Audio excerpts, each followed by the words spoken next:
the record button. Forgot to do that at the very beginning. So yeah, go ahead, Larry, if you want to. All right, and thank you, Loretta. And Sayan Tan, would you check in, please? Hi, am I audible? Hello. Yes. Okay, sorry, I had to shift. My laptop is, I'm logged in from the laptop and it's hung. So I'm on the phone right now. I am connecting in from Kolkata to introduce those who wouldn't know about the place. This is on the eastern tip of India, on the tip of the Bay of Bengal. It's the capital of the state of West Bengal. And I do counseling myself. I haven't been in touch. I've never met Edwin before, but I came across someone called Rasha, and I've been part of Empathy Circle for the last 1 year or a little more. And yeah, that's me. Thank you, Sayan Tan. And Declan, would you check in, please? Hi, can you hear me? Am I clear? Can you hear me? Can you get closer to the microphone, please? It's just a little hard to hear. You're on mute now. Oh boy. Is this clearer? Slightly. Can you get closer to the microphone? Or turn up your volume. Is there some way to turn up your volume on Zoom? You can go to the microphone and then open your. Yeah. There you go. Okay, if I'm clearer now, that's great. Yeah, I'm just calling in also from mobile, so I'm just working with that. Yeah, I'm Declan. I'm also from Saskatoon in Canada. I'm Loretta's son and heard about this event through her, so was also curious to show up. For myself, just interested in empathy in general, but yeah, curious about this event too, to see what connections can be made kind of globally, or at least globally from my perspective. So yeah, coming in with that intention. Thanks. Thank you, Declan. And Isa, would you check in, please? Yes. Am I audible? Yes, Yeah. I hear you. Oh, okay. Yeah, so my name is Isa Brown. I'm calling in from Aruba. I have been joining empathy circles a few months. I really enjoy the process. It's a process where you really feel heard. You really get uninterrupted time to express yourself and to really have someone else reflect back what you have just said. And it's a great process. Thank you. Thank you, Isa. And Sally, would you check in, please? Can I do that later? I'm eating. Okay, yes, of course. Thank you, Sally. I think that's Okay. all. Yeah, thanks everyone for checking in. So we're going to spend most of the time just doing the empathy circle process. So what we do, I'm going to put the instructions in for, I think everyone is familiar with it. Just we're going to have a 4-minute turns. One person is going to be the speaker. You'll select who you speak to. You can speak on the topic of, we had here, share any, how you're personally being impacted, any concerns, any feelings, anything you want about the topic of the war in Ukraine, or anything else that's alive for you. And we'll have 4-minute turns. You select who you speak to. I'll hold this up. I'll keep time here. I have the clock, so I'll hold that 4 minutes.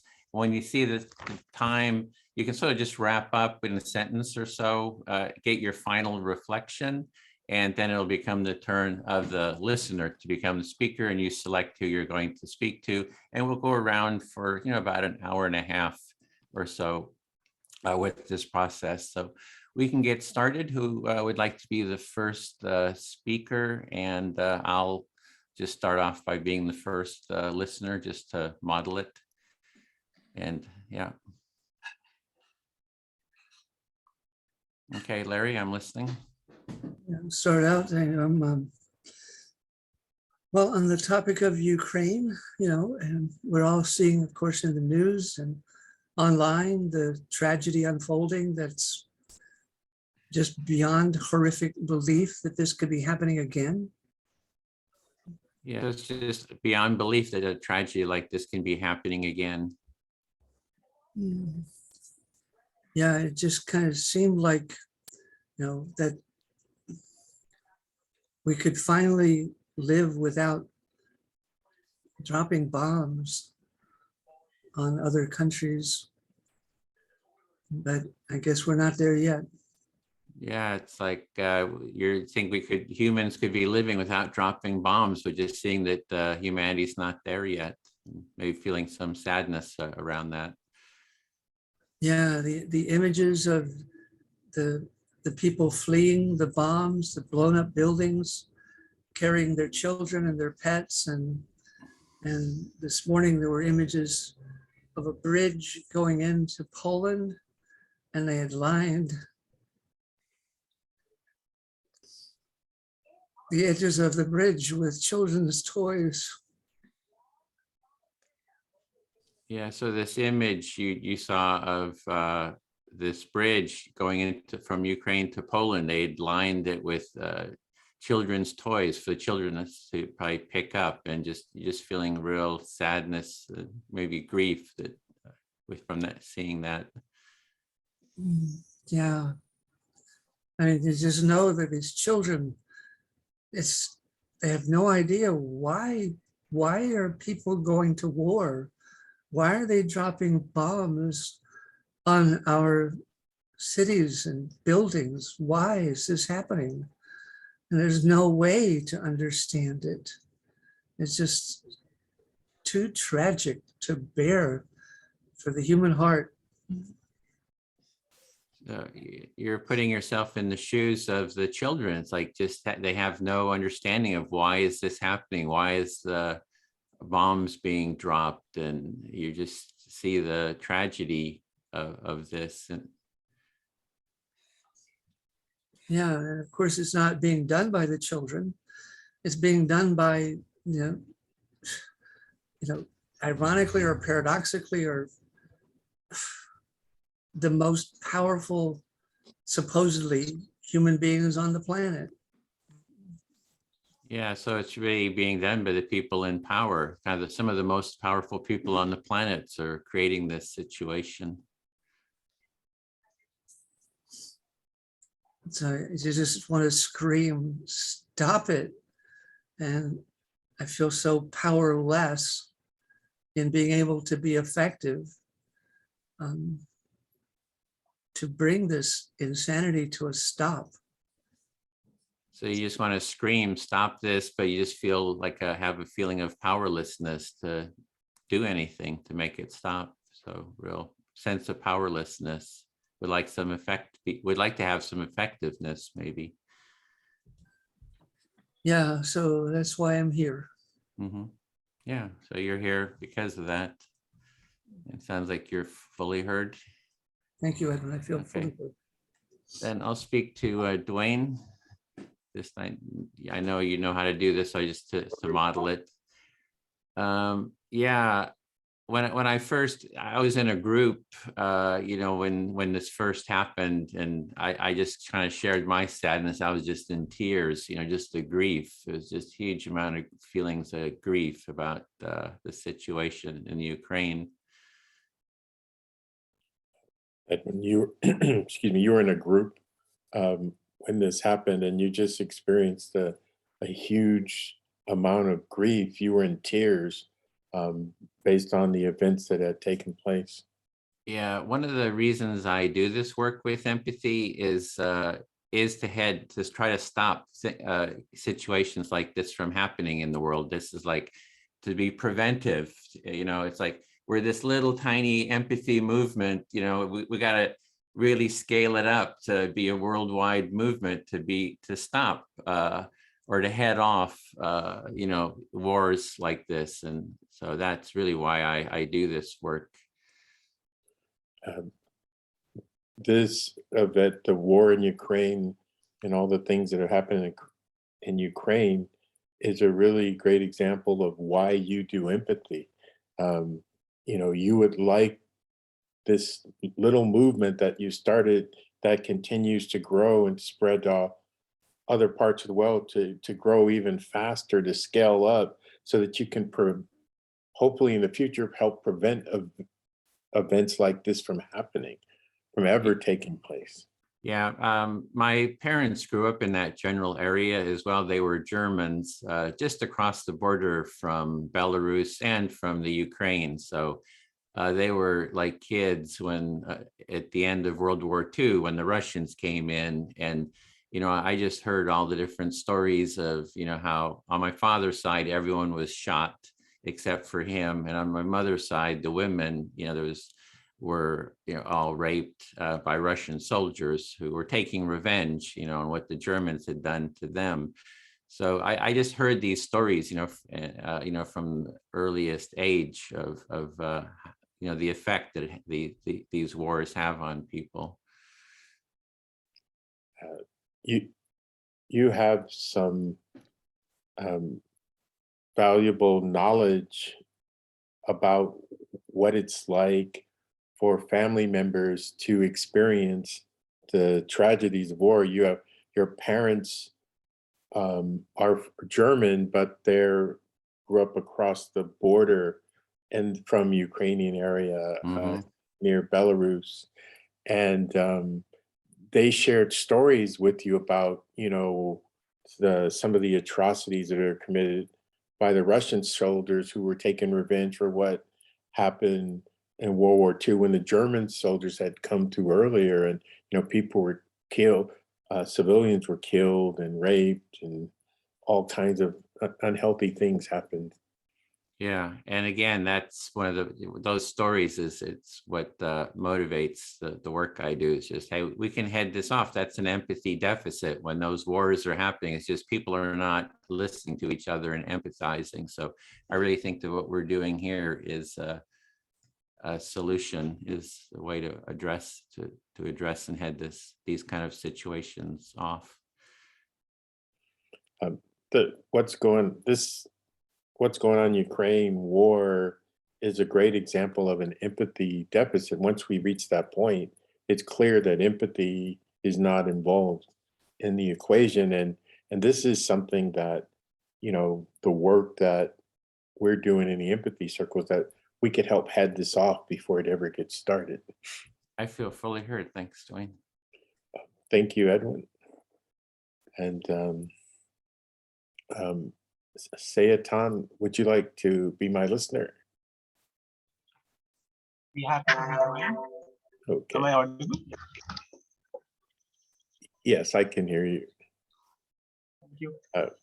It's, for me, when I'm thinking about what's happening in Ukraine, and of course I think about it every day, I think our conversation started too late. So when you, I hear you saying that when you think about Ukraine, you think our conversation started too late about the situation there. Yes, by the time the war is taking place, it's already too late. The conversations were needed during and right after the last time a country like Russia invaded Ukraine. We didn't put things in place to prevent something like this from happening again. Right. So by the time there's a war going on or an invasion taking place, it's already too late. I mean, this should have been done when the last time a country invaded another. Like we should have put things in place, and now it's too late that we are thinking about this now. Yeah. And that's one of the things that's really challenging for me to watch, because there were things that could have been done to stop this from happening. And that's really going to be the most important lesson we learn in the present and moving forward. Right. It's the most challenging thing to watch, that there are things that could have been done to prevent this from happening, and that's really going to be the thing to look forward to in the president moving forward. Like what can be done and learning from that. Yeah. And that's the, one of the, because this is only one example, and there's other parts of the world where things like this are happening and we're not even paying attention to it. Right. And so this is just one example, and like there are other parts of the world where this might be happening, and we are not even paying attention to it. Yes. And so that's one of the great things about the empathy circle movement, about learning to be more empathetic and compassionate. If, like Edwin mentioned earlier, if we can scale this up and create some momentum, perhaps we can begin to prevent some of these things from happening in the future. Right. That's the most significant thing about the movement, and that's what Edwin was saying, that if you scale this up, you can prevent something like this from even happening. Yeah. And so I think, it's important for me to learn from the lessons of the past and to begin to be a part of actions that are involved in preventing things from happening, to help stop what's going on and to prevent things like this from happening in the future. Right. So for you, the biggest takeaway from this is to learn from what's happening now and how to prevent this in the future. Yeah, because I got to do more than just not feel good about what's happening. I got to do more than just, shed tears. I hope to use those feelings to motivate me to be involved and take action. Like you want to do more than just shed tears. You want to use these feelings to mobilize action to prevent this. Yes, thank you. I feel fully heard. Thanks for Thank you, listening. Dwight. Thank you. So, Alberta, would you be kind enough to be my listener? Sure. I'm coming from a very different part of the world, and I probably represent what Edwin was talking about when he spoke about expanding this to a larger space around the world. Yeah, you're coming from a different geographical place in the world. And I regret I missed, did I catch you're aligned with Edwin about wanting to expand empathy? I didn't quite hear the word. Right. I probably represent the expansion of empathy because I am in a part of the world which is extremely different from where you guys might be coming from. Yes, you're in a different part of the world and have a different perspective. My country was under colonial powers till 50, 60 years back. We were under royalties in other countries around the world, primarily the British Empire. You have a history of the colonization of your country, the being under the empire in your part of the world. And I regret, I just am not hearing clearly did you say 60 years? Since 60 years back. Yes, since 60 years back. And that ended roughly the same time the United Nations came to be formed after World War II. You're tracking the history that ended just a number of years after World War II is where you are coming from. Right. And the United Nations was created to prevent war. And so, yeah, you're remembering that the United Nations was created to prevent war. But the demographics and the part of the world I stay in has only witnessed war for the last 60, 70 years. Yes. So I'm guessing there's kind of a more than disappointment. I'm kind of catching, maybe there's some heartbreak about where you are. There's been war regardless of that agreement, something like that. Right. So I look at the US and Europe as largely being peaceful, but where I have lived and the other parts of the world I follow with equal interest, there has been conflict all through. When you think about United States and parts where that aren't where you are, you imagine some peace, and yet also very aware there's been conflict, such conflict, and I'm guessing it's painful, the conflict that exists where you are or in other parts of the world. Right. So the uproar about Ukraine as being a very special conflict after World War II seems rather racist. There's a racist element in the focus on Ukraine and this post-World War II experience. Right. In the Indian subcontinent where I am, there is a war that has been waging in Afghanistan for the last 30, 40 years. Yeah. It's just one country away from my border.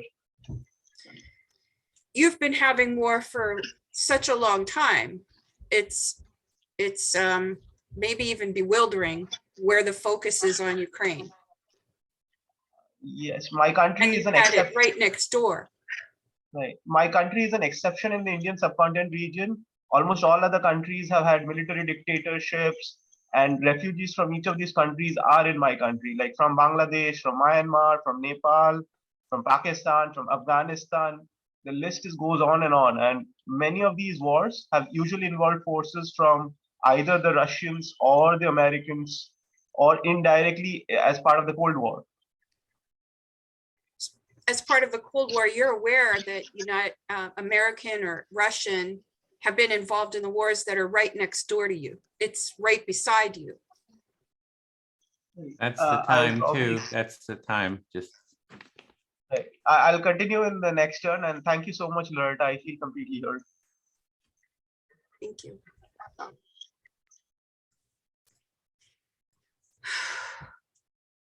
So I'm going to choose, I think, is it Sally?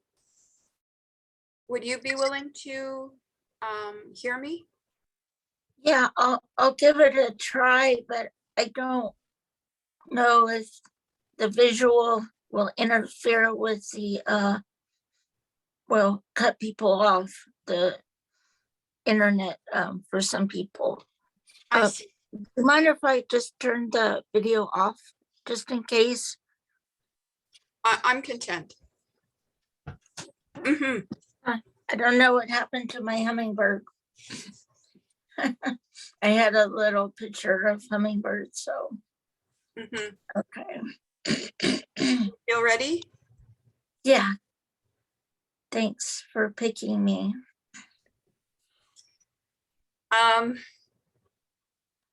So I'm not sure where to begin. I'll pause there. I'm not sure where to begin. Yeah. I think what I want heard is that I have I'm aware of people who are both Russian and Ukrainian. And I'm aware of people who are from, I'm going to pause there because it's so heavy in me.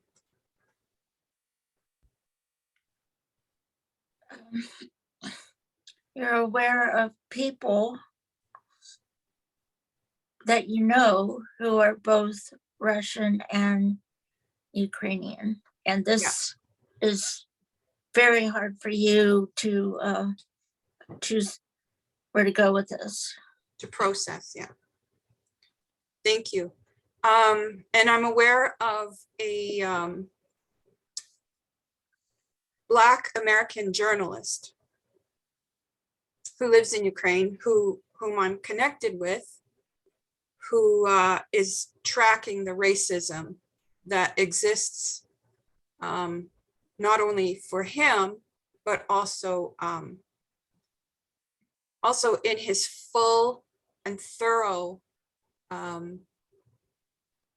education of what it's like in Ukraine. I'll pause there. You're aware or know a Black American journalist who is in Ukraine studying the racism and the is gathering information for journalism and for the Yeah. world. Yeah, and he in particular has a thorough understanding of the history of that area. And in particular has a thorough understanding of that area that he is in And its history, yeah. and its history. And I'm grateful to say that today, the people that I've mentioned are in safe places, while for the last week and a half, they've been in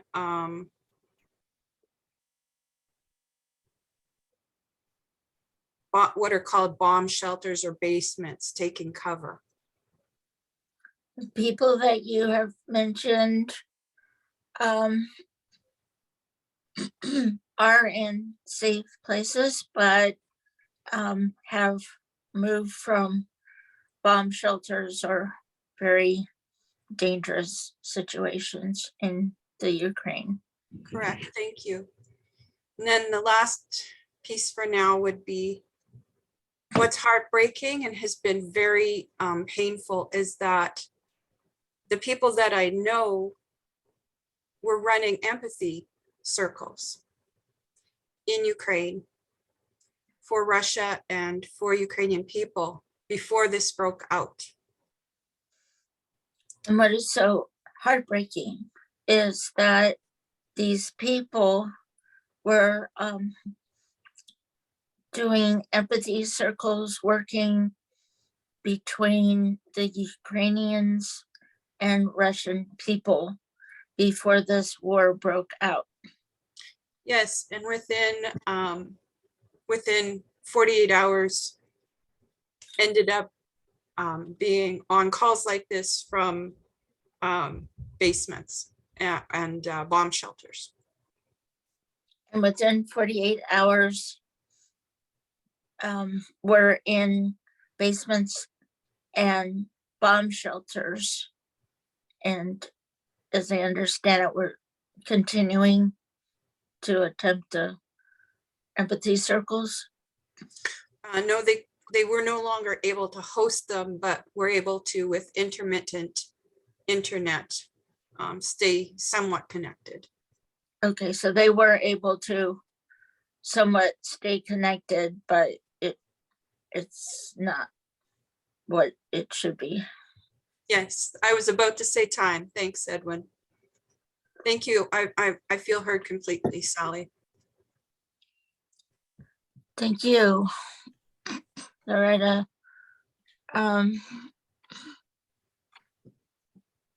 Well, I guess I'm trying to see. The two people who haven't spoken yet is Isa and Declan. Since you're on a Okay. cell phone, you probably can't see them, so. Yeah, I'm in the, okay, Declan. Okay, let me just, so you can see who I am. I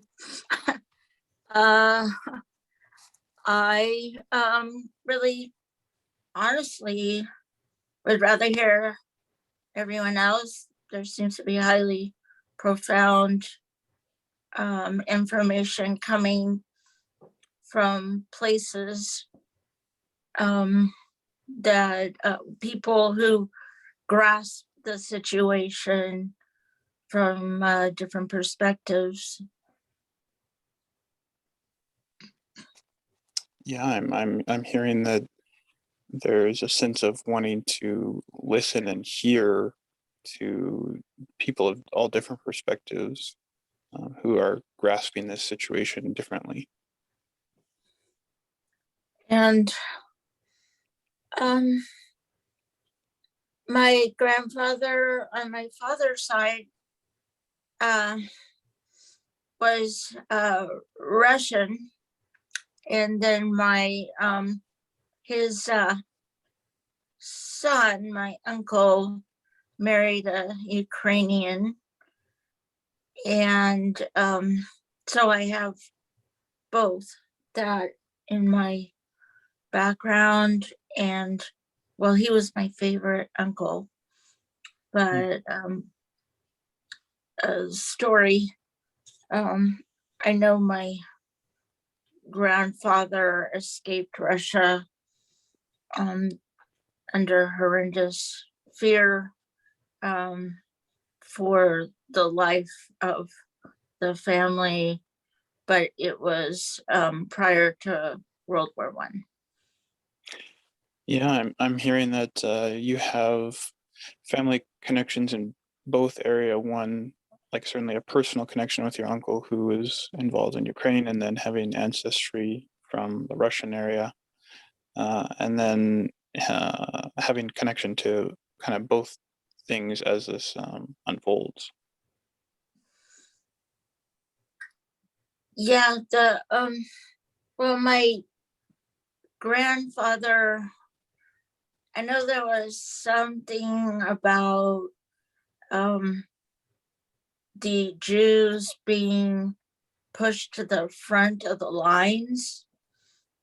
So when there was heavy fire, the Jews would get killed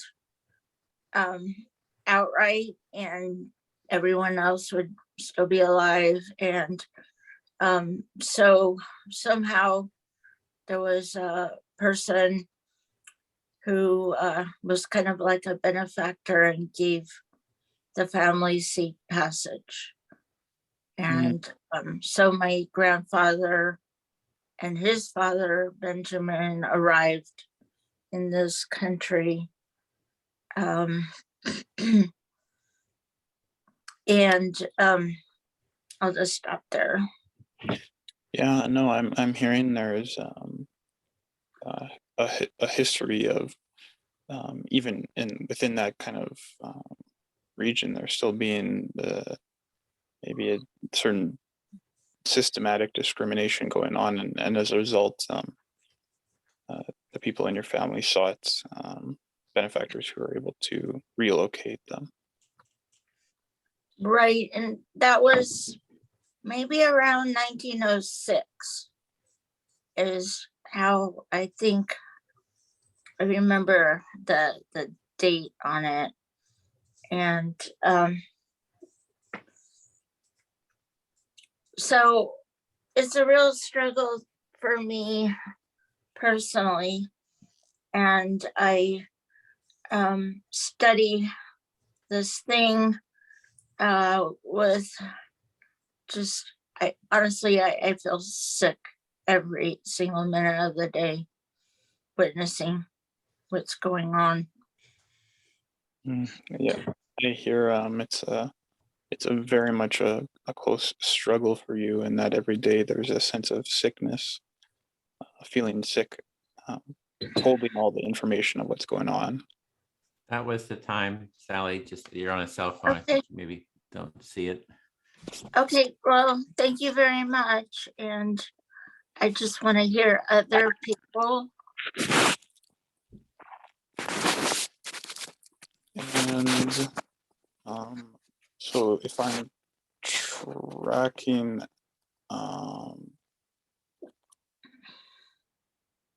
has is it Isa has not heard or gone yet? Am I tracking that correctly? Yes, Isa. Okay, Isa, yeah. So would you be willing to listen then to me and reflect? Yes. Okay. Yes. Thank yeah, for me, well, I'm a younger person. I'm in my 20s, and so hearing about this all happening and unfolding and considering it is a bit of maybe a more informative kind of experience. I guess I'll just start there. Yeah, it's a bit more informative, perhaps. Yes. So for you, it's much more of an informative nature as you are in your early 20s. Yeah, I'm holding on to considerations of things I've perhaps learned in the past about Cold War and wars in Europe, and then now it's like it's almost like it's still continuing on, the tension between I guess Europe, America, and then Russia. So for you, it's like holding on to considerations of things you learned about wars in Europe and the Cold War, for example. And for you, it's like a continuation of what has been happening before.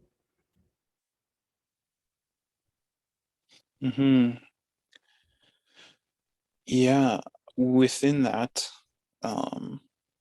there's a sense of, well, very much uncertainty and also some grief about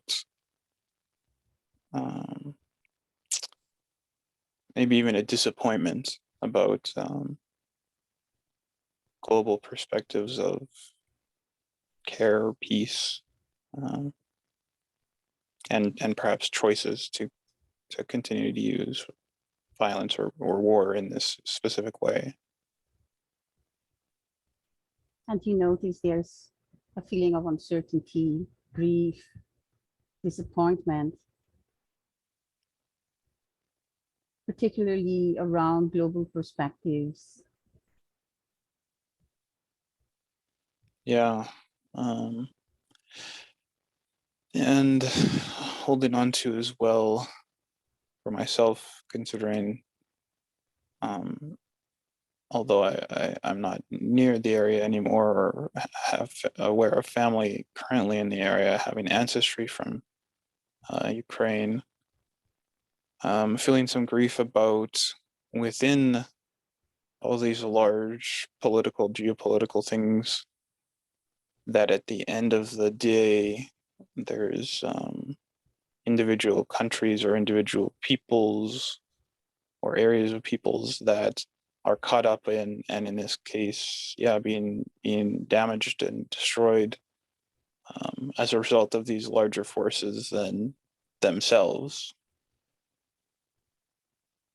And you notice there's some sadness around acknowledging and recognizing your ancestry that descends from that area. And there's a sense of wondering now around geopolitical stuff and the forces that are doing lots of things to lots of people. Yeah, and I think too there's, in seeing the response to it, to the war in Ukraine globally, but also from people in the area and people related to people in the area, maybe a sense of some lost hope or some mourning about how this could heal in the future, and holding on to reflection of my own of how could I or how could one contribute to healing from this event. And you are also sensing that there is a general sense of lost hope within the region, and also other people who are assisting people who are from the region and wondering what can be done to bring healing. Like there's so much to reflect upon. And most importantly, what can be done for healing after reflecting? That was time too. Hmm. Yeah, thank you for reflecting that. Thank you. Thank you. Yes. So I would like to invite Edwin Yeah, to be listening. to be my listener. Yeah, so I will talk very slowly and I will pause. So it's something that's inside me that I'm feeling right now. And a question has been bubbling inside of me. So a question, if there, you want to share a question that's been bubbling up inside of you. Yes. What is something you don't like about yourself? Yeah, so the question that's bubbling up inside of you is, what is something that you don't like about yourself? We don't have to look for conflict.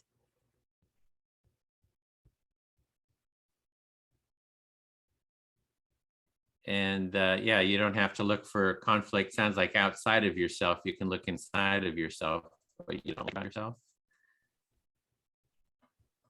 Yes. Unfortunately, it often takes up space in us.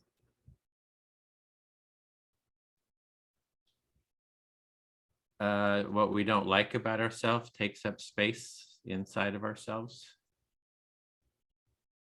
Unfortunately, conflict takes up space in us. So it's a conflict that takes up a lot of space inside of us. Yeah. Internal conflict. So it's the internal conflict that takes up space too. Internal conflict leads to self-hate. And you're seeing that when there's internal conflict, that brings up self-hate. It really leads to self-hate. Yeah, it really leads to self-hate. And self-hate leads to external conflict with others. So you're seeing there's the internal conflict leads to self-hate, which leads into conflict with others. Yes. And external conflict with others leads to multiple external conflict with others. And so when you have external conflict with one person, it leads to other conflicts with other people. So you're seeing sort of a chain reaction here. Yes. And that is war. And that's what causes war. That chain reaction is what causes war.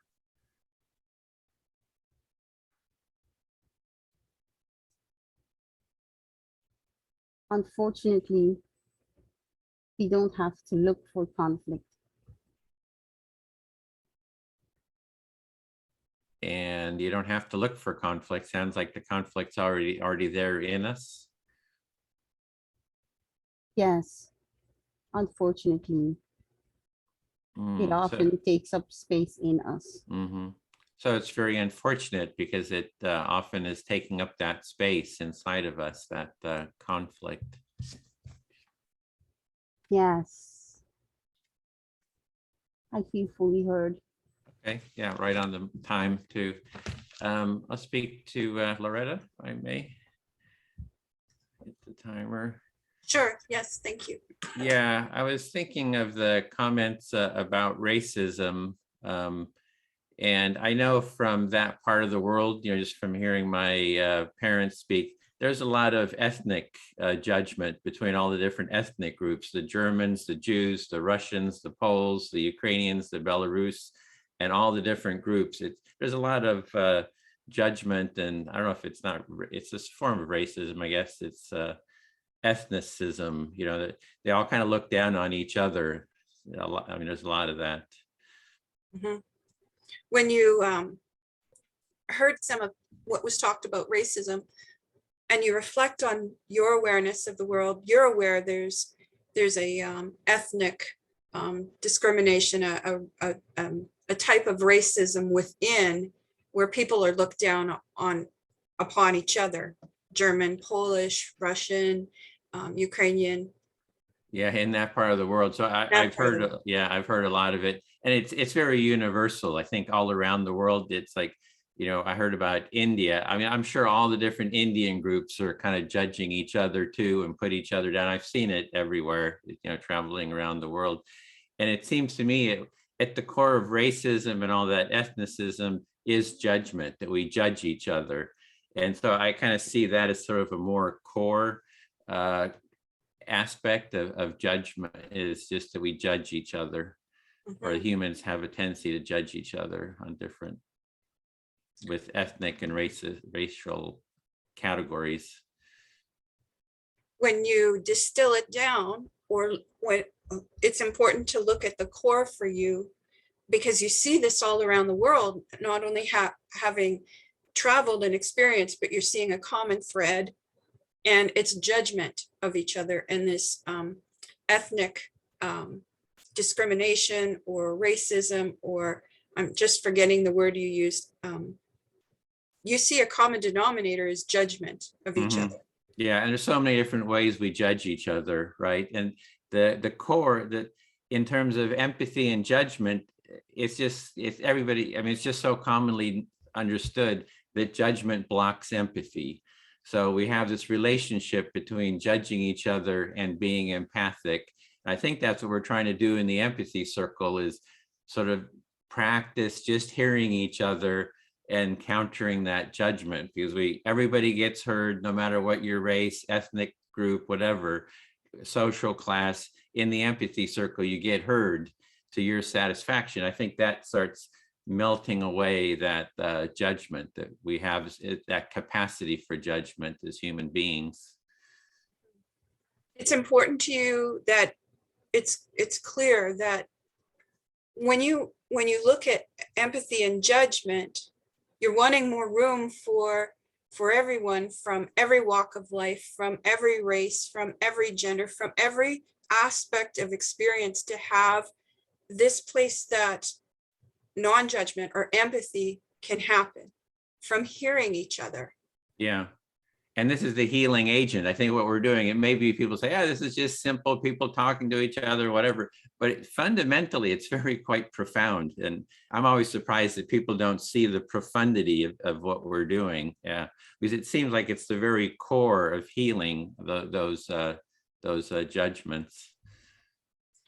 You've seen that there's been such a profound, and experienced and are aware how profound hearing each other can be to breaking some of this judgment, or creating space, or somehow creating an alternative, and that it always surprises you that that isn't so obvious. Yeah, I feel fully heard. Thanks, Laura. Okay, thank you. And Dwayne, would you be willing to hear me? Yes.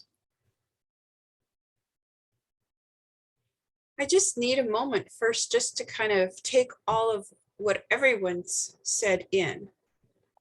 And I'd love that to be reflected. Loretta, you just need a moment to pause and to take in what everyone else has said, a moment of silence. Yeah, so I'd like to just do that for a moment. Just have silence.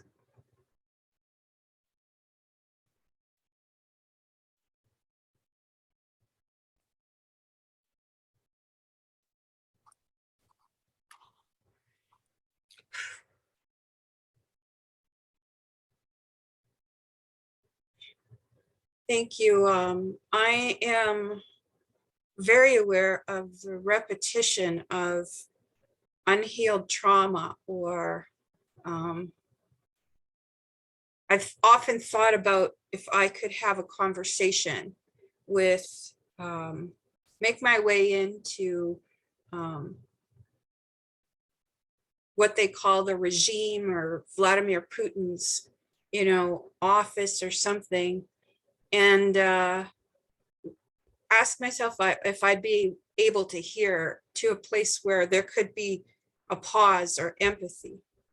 So I'll pause there. You're very much aware through your work with the repetition of trauma.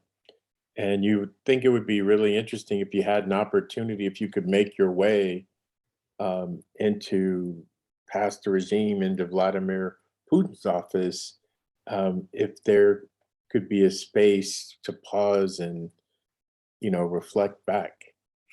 Yeah. And in this imagination, I'm seeing me and him, and the button, the square button that I picture says nuclear bomb on it. In this meeting, there's you, there's Putin, and then there's that square button that controls his nuclear arsenal. Yes. And then I'm aware suddenly that I wouldn't want that. I would want an empathy circle for the whole regime, for everything, because I really want to stop that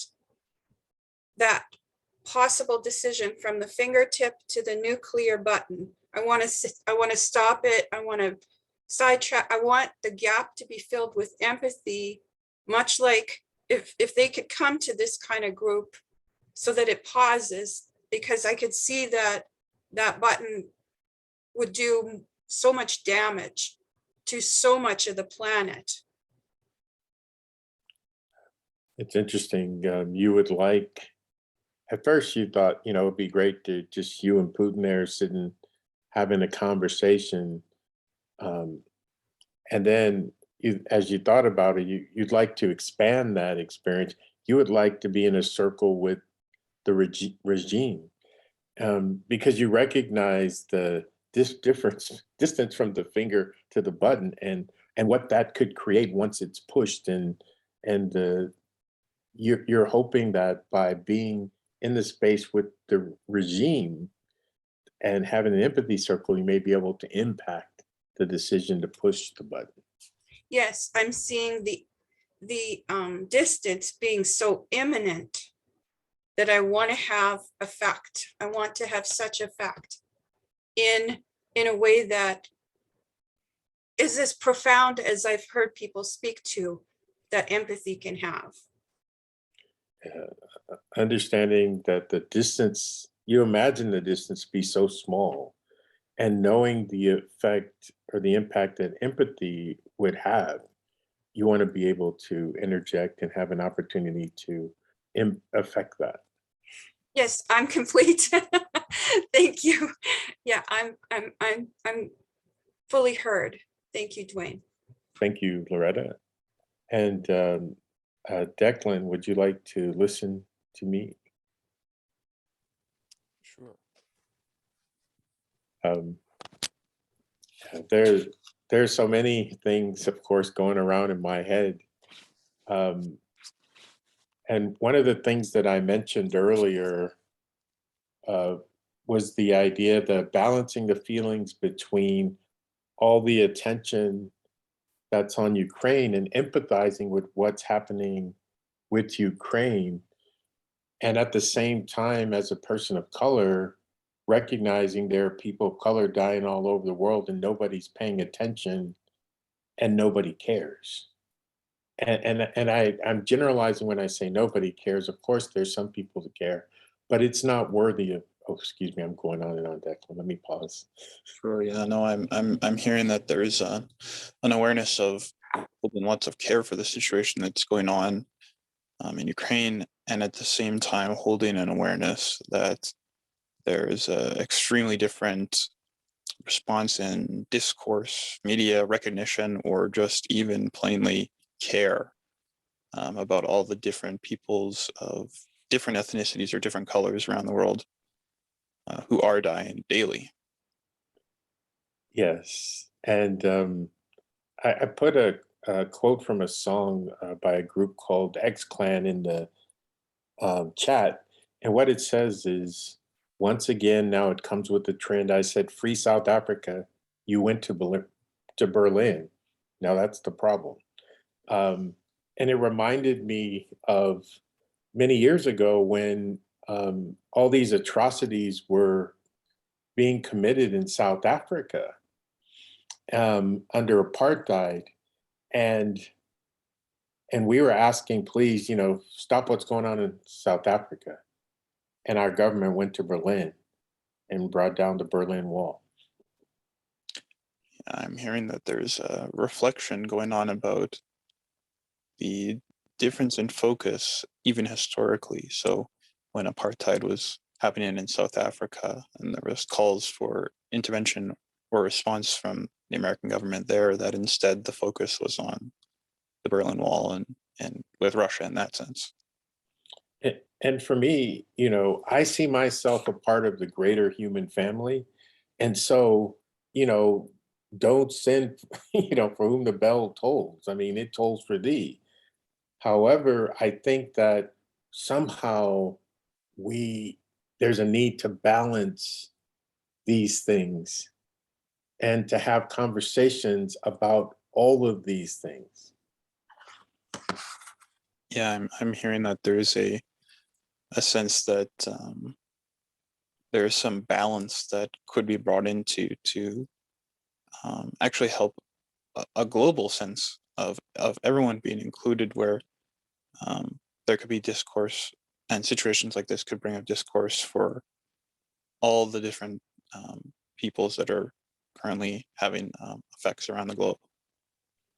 Yes, and there's definitely a connection to what Isa spoke about, how this how what's happening inside of us impacts the world.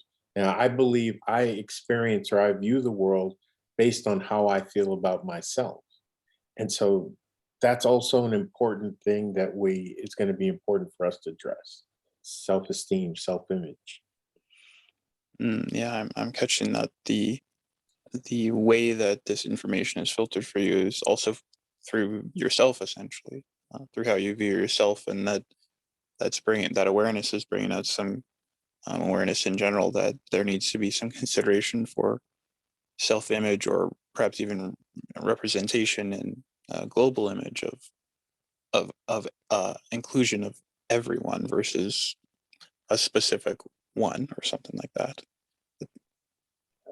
And in conclusion, I read a book called The Painted Bird by Jerzy Kosinski many years ago, and I could barely get through the book because of what was going on post World War II Europe in that same region that we're talking about today. And I think all human life has value, and it's really important that we focus our energy there while bringing an end to what's going on in Ukraine. Yeah, I hear that there is deeply a care for human life, just on that level, on the human level, and that there can be care for Ukraine specifically, but a focus in a broader healing focus on just humanity getting the response. Yes, thank you, Declan. I feel fully heard. Thank you. Yeah, I wonder, Sayantan, would you be willing to reflect back? Yeah. It'll be an honor. Yeah, I'm hearing from everyone, and I'll just name that I'm feeling some gratitude for hearing all the different perspectives of everyone that's spoken on this call today so far. I'll just start with that. feeling gratitude for the different perspectives and for everyone who has got on this call today. Yeah, I'm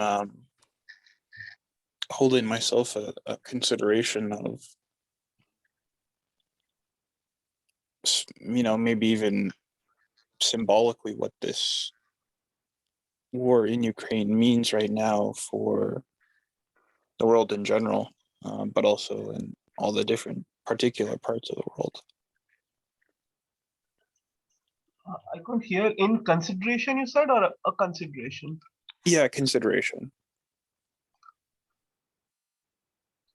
I lost you while I Oh, was trying to understand that word. Could you just sorry. repeat Yeah, that no, once, the sentence? just that I was considering how this particular war in Ukraine could reflect more of a global or sense for everyone of pain or let's say violence. I'll just leave it there.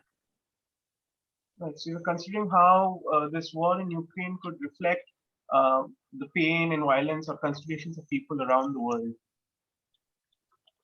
Yeah, and that although I suppose perhaps one way is that it's looking at it as though it's it's between Russia and Ukraine per se, but that I'm seeing that through the response, really it's more of a, say, tension between United States, Europe, and Russia, and that the result is that just Ukraine is the lesser or smaller country that pays the price of this larger thing. Right. So one way of looking at it is like the war is just between Russia and Ukraine, but when you think about it from all these responses, it appears like it's a larger thing where Ukraine is sort of caught in between the bigger war between US, Europe, and Russia. Yeah, and when I look at it from that perspective, I do feel some sadness thinking about within larger powers who does or does not, or perhaps who matters more and who matters less.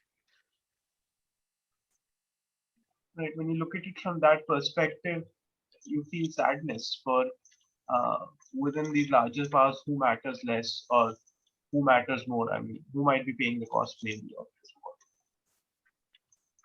Yeah, and I suppose too, then also considering still holding on to certainly some sadness of that there is a willingness to I mean specifically could be kill people, but to continue oppression in a, I guess, a systematic way. I'll leave it there. Considering that you feel sadness that there appears almost a willingness to continue oppression in a systematic way.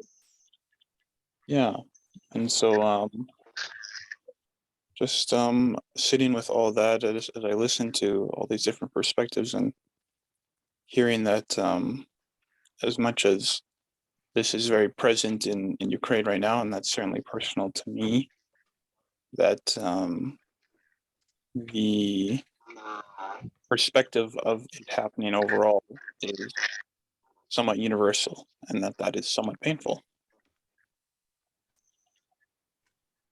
And sitting where you are and you're listening to these perspectives, it's very painful understanding that considering that this is the way it's happening, that there is this oppression, and it's not just Ukraine, it's somewhat universal, and you feel the pain. Mm-hmm. That Yeah, was the time too. Yeah.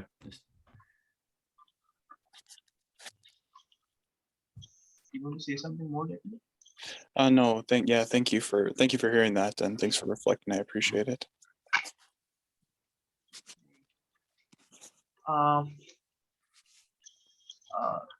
Isa, are you there? Did you say Sally?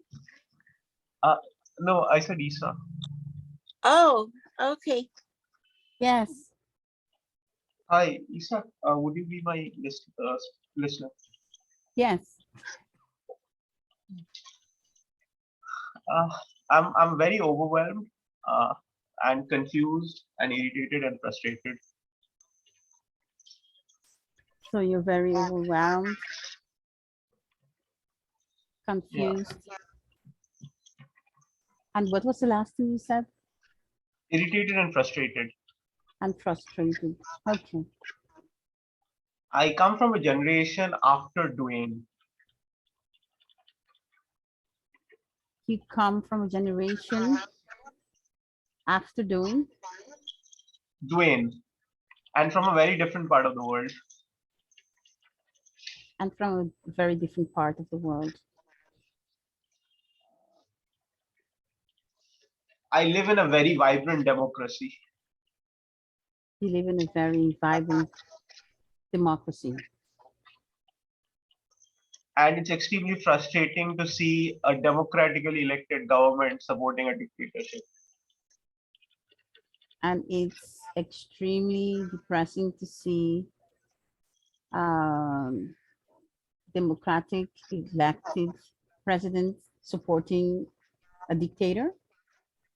Yeah, a prime minister in the case of my country. A prime minister in the case of your country. While the official line is we are neutral, when you're neutral when there's a conflict in progress, you're essentially supporting the aggressor. When you're neutral, you're very much supporting the aggressor. And at a human level, I am like, I feel terrible about the people in Ukraine. At the human level, you feel terrible about the people in Ukraine. But I follow, thanks largely due to the democratic power of the internet. For the last 20-30 years, I've been following the disputes in the region, and it appears like this conflict would have been inevitable. And having followed the news on the internet, it seems like the way things were going, this conflict was inevitable. Particularly when you hear the narratives on the different sides of these conflicts. Particularly when you hear the different narratives around this conflict. And while it's built my empathy, and I think the internet is very solely responsible, particularly Tim Berners-Lee back in California, who created the internet, is sort of helped in creating awareness on these things around the world. So that's crucial to empathy. I cannot empathize with something I'm not aware of. So you are also thankful for the creation of the internet because it has allowed an awareness to develop for people to be able to be empathic. But I think Ukraine will undo that as people will lose sight of China occupying Tibet. Sorry, can you repeat? I think Ukraine is going to cause an empathy deficit because people will focus on Europe, forgetting that the biggest power right now outside of the US is China. And they've already occupied Tibet, and like India is going to be the next Ukraine. There's already conflict on the borders. And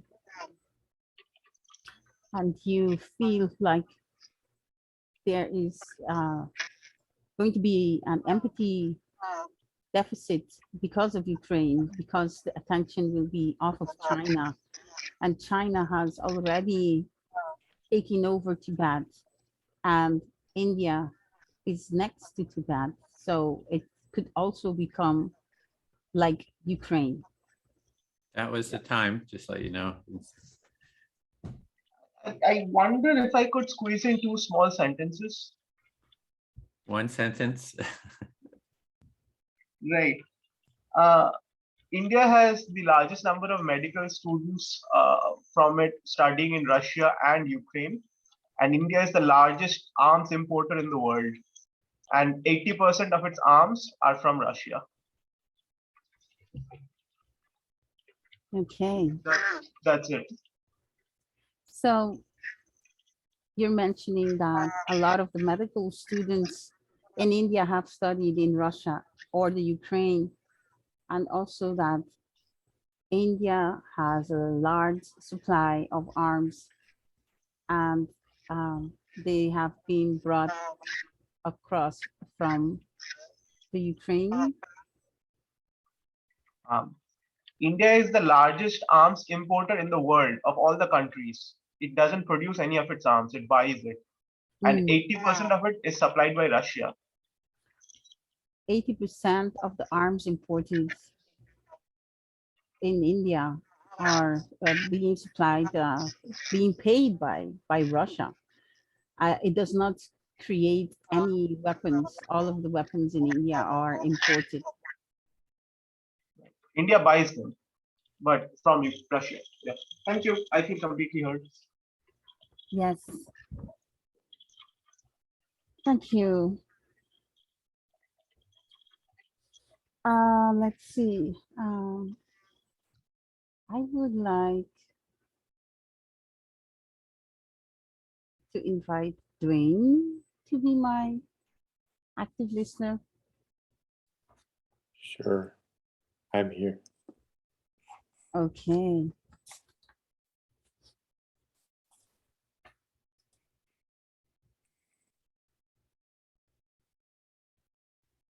What is something you don't like about your neighbor?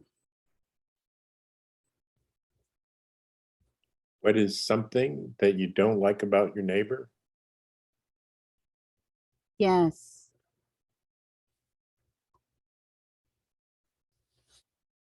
We don't have to look for conflict. We don't have to look for conflict. Unfortunately,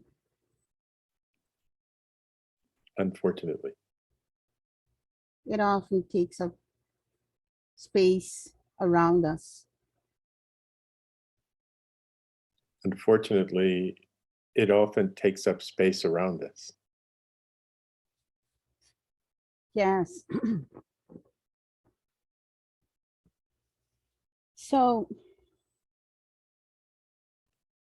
self-hate leads to external conflict with others.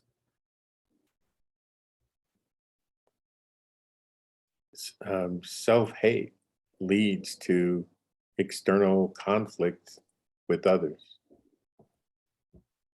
Multiple external conflict with others.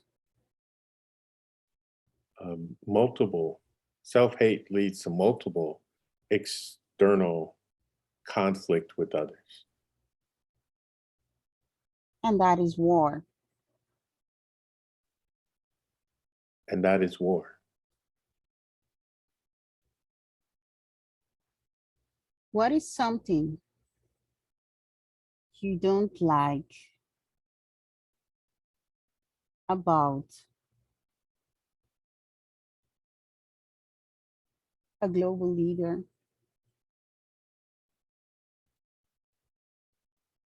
What is something that you don't like about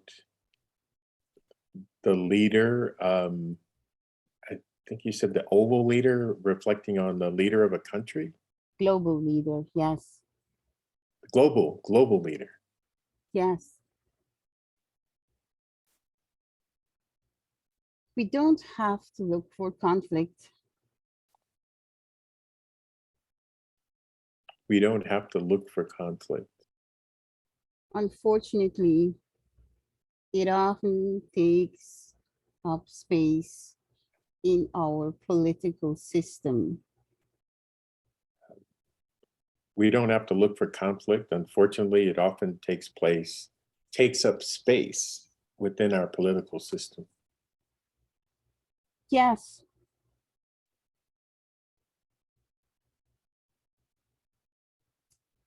Internal conflict leads to self-hate. Um, again, internal conflict leads to self-hate. Self-hate leads to external conflict with others. Self-hate gives rise to external conflict with others. External conflict with others leads to multiple external conflict with others. This external conflict with others leads to multiple self-conflict with others. And that was the time. Thank you. I feel fully heard. Okay. Sally, would you like to be my listener? I'm just saying that Larry never has, Oh, he's out of the loop. oh, okay. Thank you. Is it okay if I ask Larry? Yes, it'd be My fine. listener? This would be fine, Dwayne. Oh, okay. Thank you, Sally, for pointing that out for me. Yeah. I'm gonna move in a little bit different direction, but a related direction. Okay, Dwayne, I'll reflect that back. Here, I hear you saying you're acknowledging, thanking Sally for pointing something out to you. And now you're going to move in a different direction. No, I appreciate Sally pointing out that Larry hadn't had a turn for a while. And it actually relates to what we've been talking about sometimes. Dwayne, I hear you saying you wanted to clarify what you were thanking Sally about was for Sally pointing out that Larry hadn't been talking for a while. And this points out something that you want to talk about. Well, I think that it's so easy sometimes to get so involved in a conversation that we don't think about who we left out of the conversation. So Dwayne, I hear you saying that sometimes it's so easy to get caught up in conversations that you don't think about who you left out of the conversation. Yeah, and the importance of their voice and being more inclusive in the conversation so that we're able to address the needs of everyone involved. So Dwayne, I hear you saying that it's very important to you to address the needs of everyone, even though you could get caught up in a conversation and forget about the needs of everyone. Yeah, even though they may be in those people might be right in front of us. So Dwayne, I'm hearing you say that even though those people are right in front of you, you can overlook them. Yes. I really think that's what's happening, in the world. There's an awareness that there are other things happening in the world, but those people are not a part of the conversation that's being orchestrated by the media. Hmm. So Dwayne, I think I'm hearing you saying that the media is overlooking some of these people who are, you're saying that they're equally important. I believe you're saying that. Yes, and they're aware of the issues and challenges that are facing those people more than anybody. The media is aware, and yet they focus our attention in one place. So Dwayne, I think I'm hearing you saying that the media controls where we focus our attention, even though the media is aware that all of these people have needs as well. Sure, because a lot of these other conflicts that exist in the world, in places like Yemen, like the ongoing issues between Pakistan and India, between Pakistan and Nepal. In Nepal, all these other places, China and India, they're aware, they have people that are out there looking at these things, but they tell us where to focus our attention at any given time. Hmm. So Joanne, I think I'm hearing you saying that although there's conflict all over the world, and probably has been for a long, long time, I think you're saying that it's the media that tells us where to focus our attention. Yeah. And so I need to be more responsible individually. I need to take responsibility for having a greater awareness of what's happening in the world. So Dwayne, I see the time. Thank you, Edwin. And I hear you saying that you're going to be responsible for being more aware of what's going on in the world. You need to take that responsibility yourself and not, blame it on the media or something like that. Yes, thank you. I had a lot more to say, but thank you, Larry. I feel fully heard to this point. Okay. Edwin, I don't think you've gone for a while. Can I speak to you? Okay, listening. All right, yeah. Yeah, I'm appreciating the awareness of including everyone. Yeah, you have a real appreciation for that sense of including everyone. Yeah, I think it was a famous quote. Someone once said, "Whatever you do to the least of these, you do to me." So that quote, that whatever you do to the least of these, you do to me, from, I guess, Jesus, is very meaningful to you. And a deeply empathic way of being, to include everyone equally with no hierarchy. Yeah, it's to include everyone deeply, and listen to hear everyone without a sense of, without that hierarchy is very meaningful.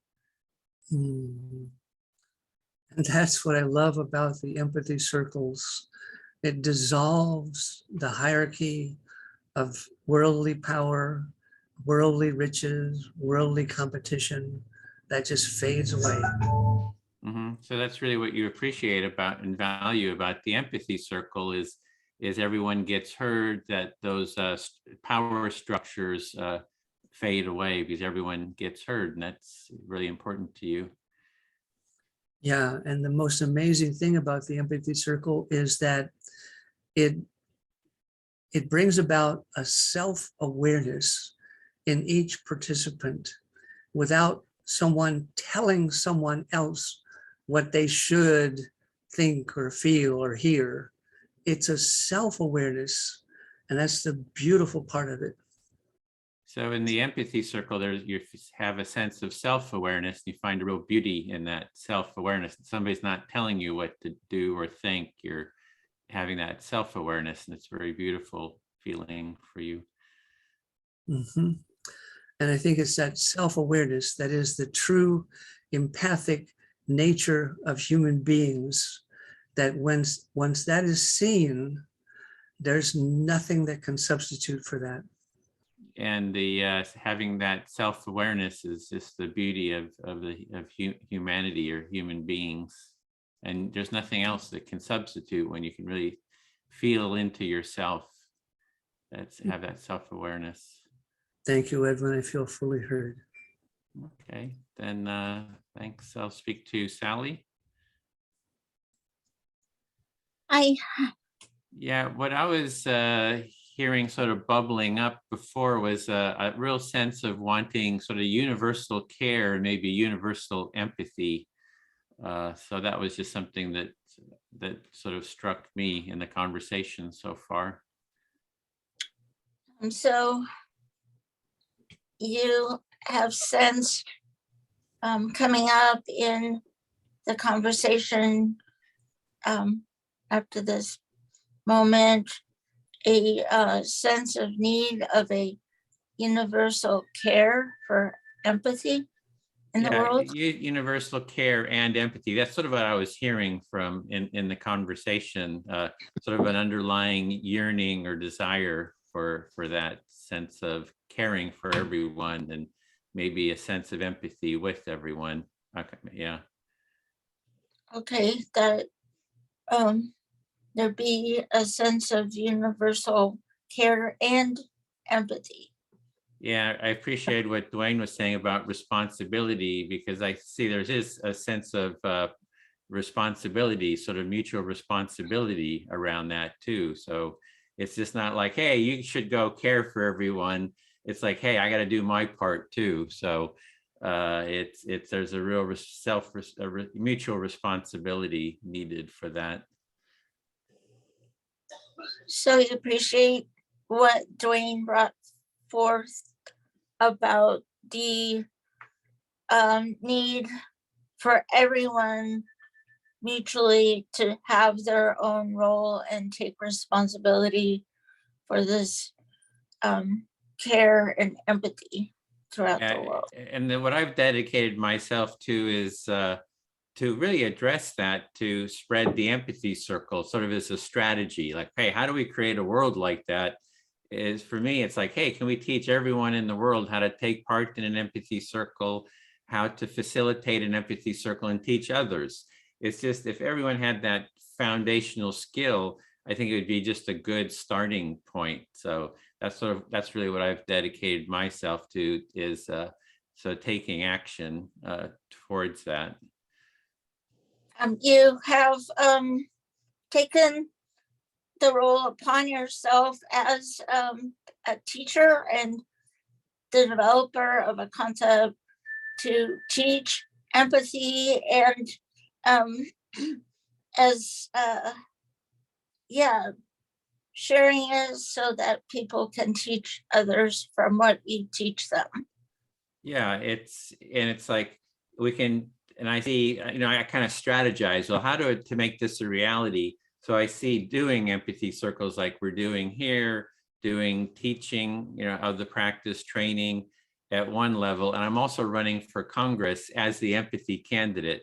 So to kind of bring empathy into the larger political discussion. And can we have empathy circles with candidates or politicians with each other? Can we have the Republicans and Democrats do empathy circles with each other so we can model it at that political level? So you've taken it to the next step in the political system as a teacher and a teacher to teach others to teach, from Congress into the political system, to have everyone be the teachers and create empathy.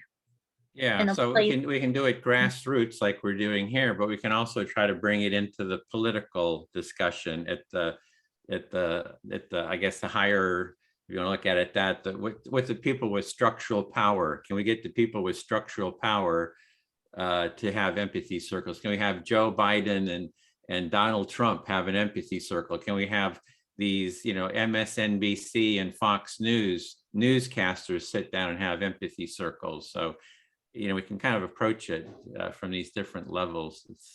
So that's kind of a strategy approach that I'm trying to do.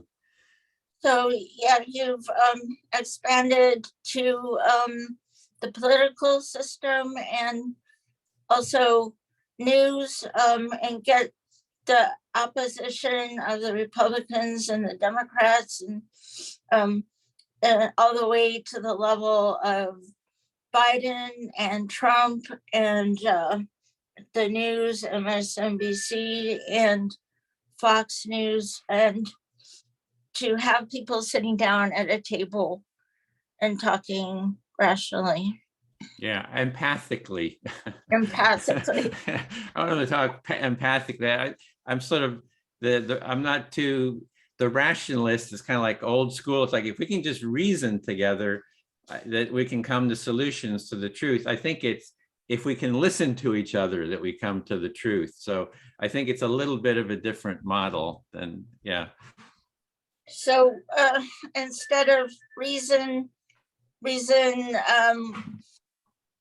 one step above that is to model empathic listening, so that it just will have a higher order of success. Yeah, I feel heard. Thank you, Sally. Okay. Well, I'm sorry, but I really would like to hear, let's see, Sayantan speak in my place. There was some interference, and so is that okay? Yeah, you can just say, to a way to pass it on is say, Sayantan, I feel fully heard. So then it's his turn. So, Do you want to hear what I have to say then, or? oh, Does- you want him to listen to you, or did you want to pass it on? Oh, yeah, I guess I'll speak. Okay. Yeah, okay, Sayantan,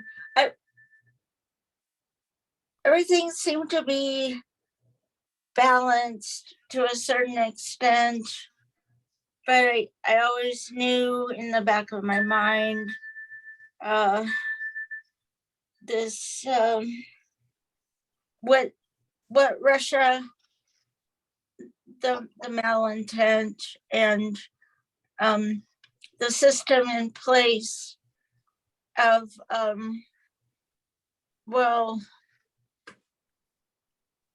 they're tied into being murdered if they don't cooperate with Putin, the operatives and, everyone under Putin, which is basically the same as with Hitler. So what I hear you saying is you saw that everything appeared to be balanced, but you knew at the back of your mind that Putin, there was this malintention system there where Putin had operatives to put down those who were against him, or secret police or whatever. And this reminded you of Nazi Germany in comparing Putin to Hitler. Yeah.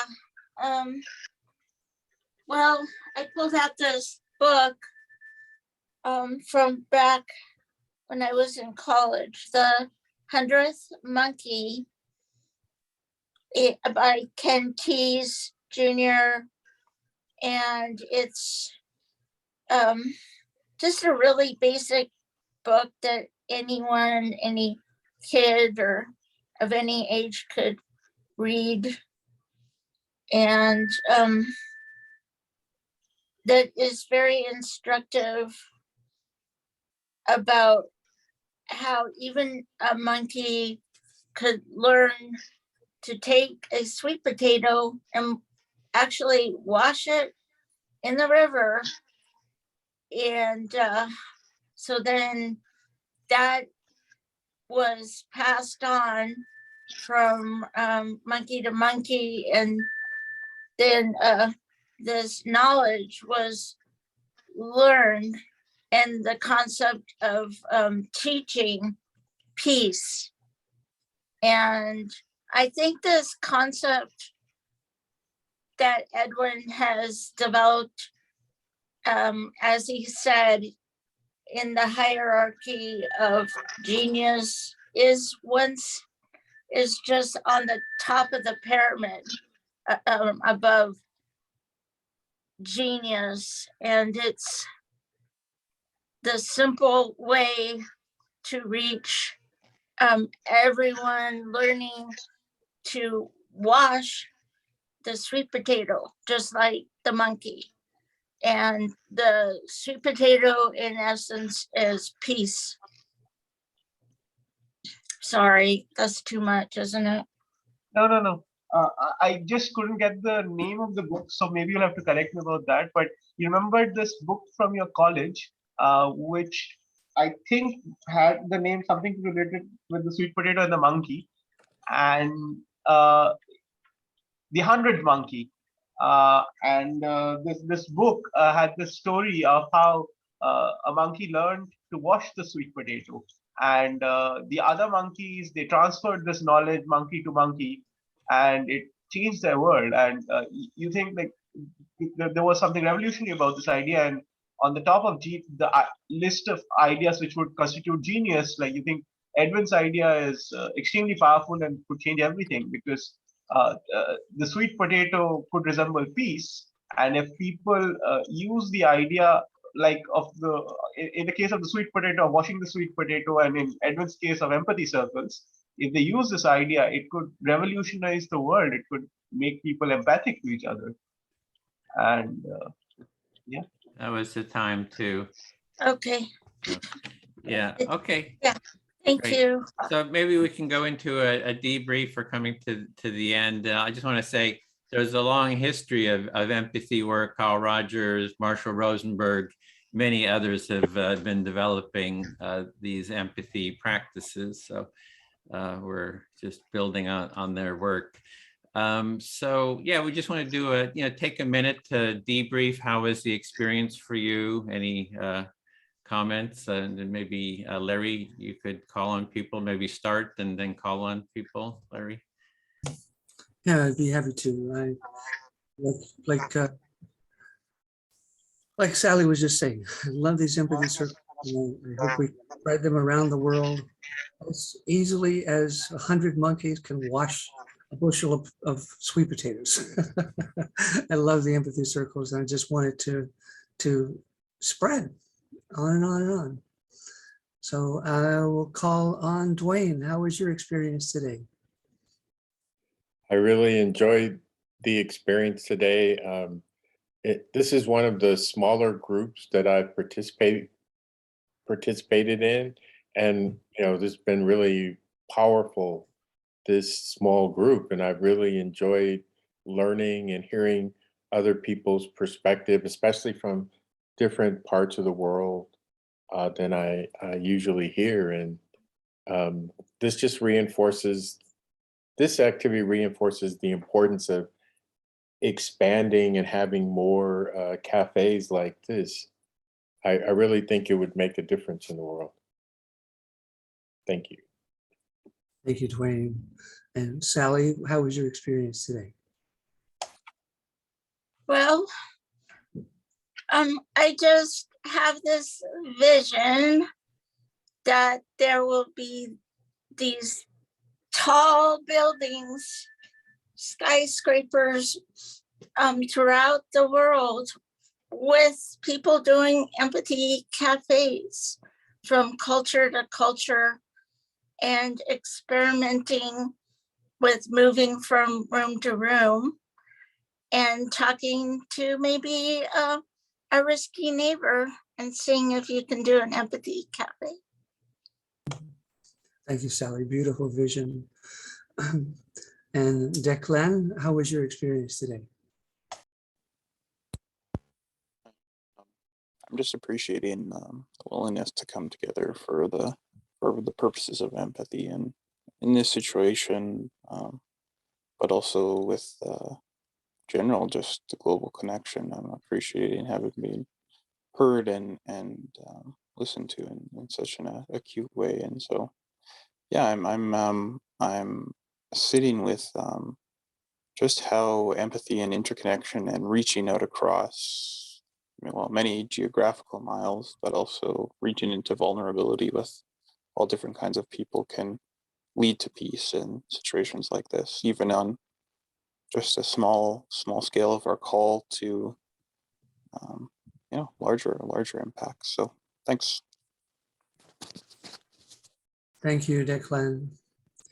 And Isa, how was your experience today? Yeah, I really like the way we could all be heard, really, everyone. got an opportunity to be fully heard, which makes a very big difference internally. So I'm enjoying that. Thank you. Thank you, Isa. And Sayan Tan, how was your experience today in the Empathy Circle? I've met everyone here for the first time today, and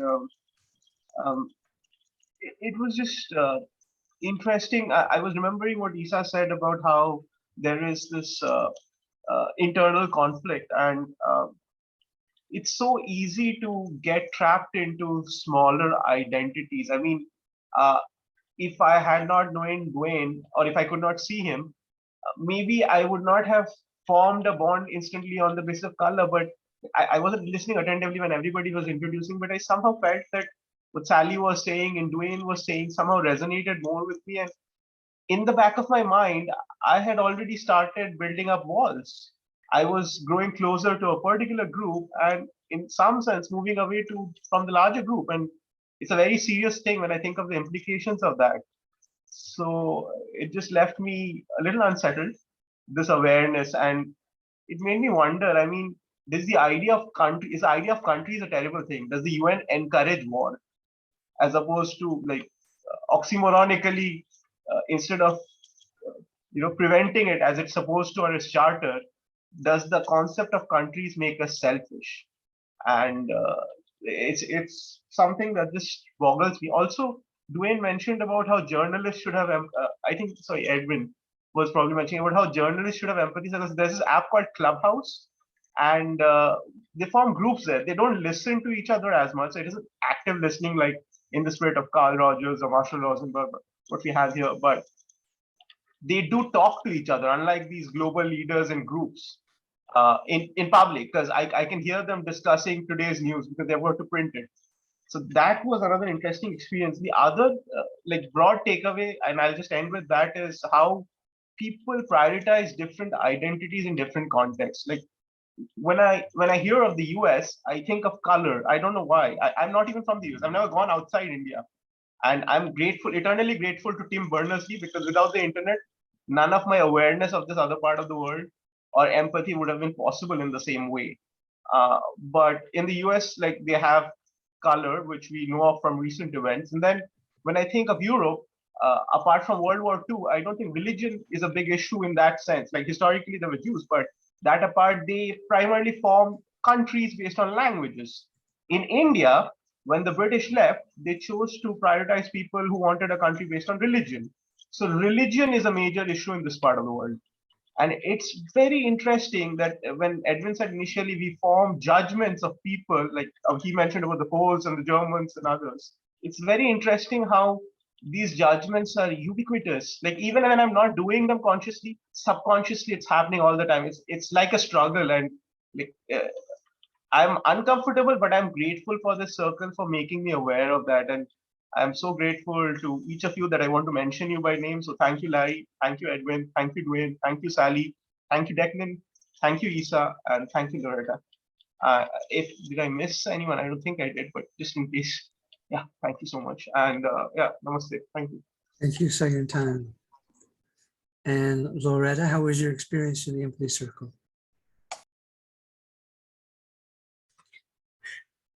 I'm grateful that we have attention to coming together and time to come together, and whatever circumstances that help us come together.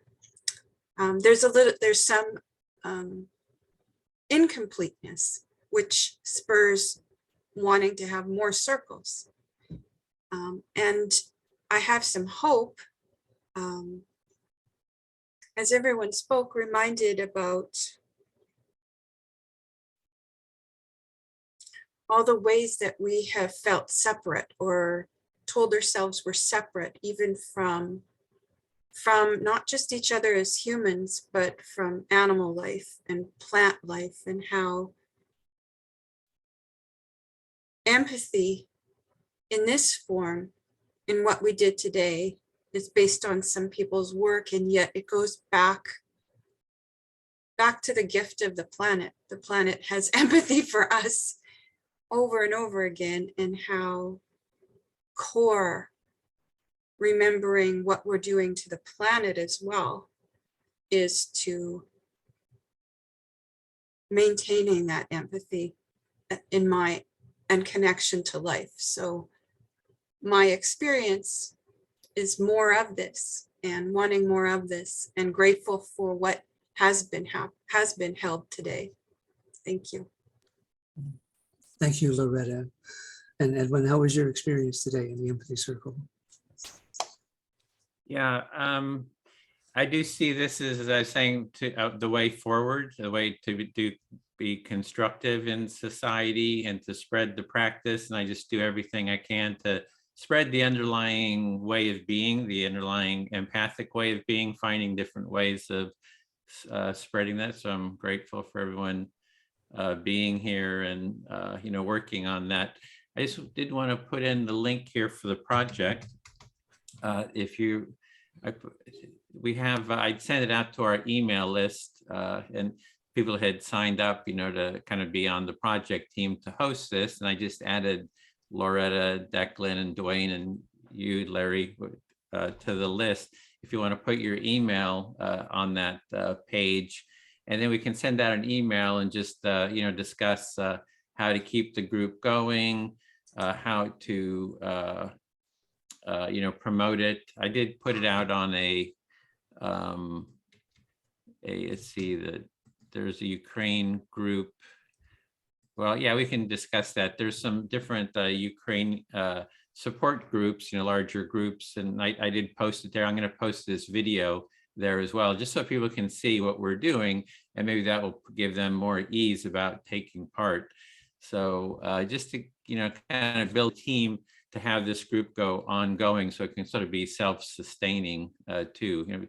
And then usually we divide into groups of about 4, so you have more time to talk. But I thought it was really nice to hear everyone in this group. So if it's a larger group, that you're able to, we have facilitators for each breakout room. We can kind of set that up. So if you're interested in continuing, just go to that link, add your email. I see Dwayne just did it, and people are there. And we'll just create an email list and just keep the ball rolling. And then next week we'll go again. Like you were saying, Loretta, it's sort of the consistency in the building process. So like to keep working on that. So great. I think we're right on time. So we're set for next week, same time, same place, same Zoom room. Bring your friends. I'll send out a link to the Facebook event that we have for it. So what you do with the Facebook event, let me just actually show everyone. Larry's really good at doing this, is let me go in there and just show you how you can help get the word out. And this is our event for the Democracy Circle for Ukraine Support. And if you have any design, ideas or, naming, you can ideas, you can go down and see the description. And what you can do is you click on the invite button, and it shows all the people, on your friends list. And I make different groups. So these are the facilitators, and you can. If you've invited a lot of people, it only lets you invite 50, but for the first time, you can invite up to 500.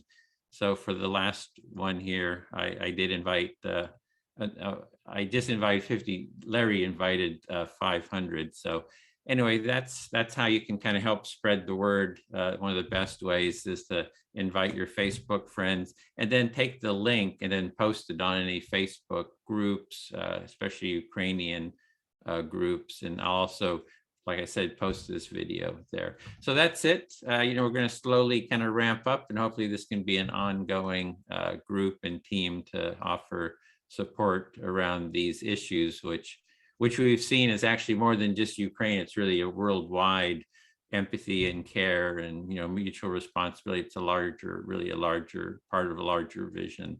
So with that, maybe we just get some jazz hands, just goodbye and see you next time. And we'll see you, send an email to you. I'll be sure to put your email in there, Sayantan. So, right. Bye for now.